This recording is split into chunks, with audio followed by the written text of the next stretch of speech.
Did you know that the state test results were published today?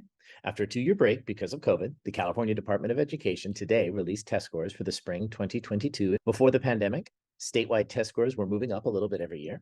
Unfortunately, it looks like we've lost some ground and students have fallen back a bit, about 4% in English language arts and about 7% in mathematics.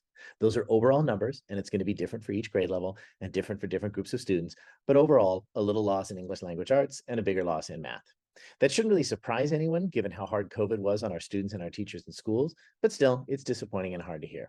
One bit of good news, the results of another test, the National NAEP, were also released today, and California students seem to have done better than students in most other states, which means we still have a lot of work to do, but we're at least moving in the right direction and on the right track. With regard to Culver City, our district published student scores about 2 weeks ago, not individual student scores, although those were sent to parents, those are private, but student scores as a whole and as part of different groups. Compared to state tests in 2019, the last set before the pandemic, it looks like Culver City students overall have slipped back about 6% in both English language arts and mathematics. But the good news is that Culver City students started way above the state average, almost 20% higher in both language arts and math, and are still scoring well on state tests. If you look a little deeper at the data, though, you do still see the same persistent achievement gaps as before the pandemic.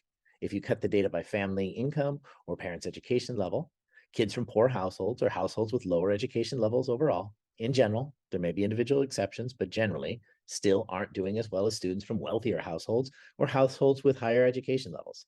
Native English speakers and kids who have reclassified into English proficiency are still doing much better than kids who struggle to learn English.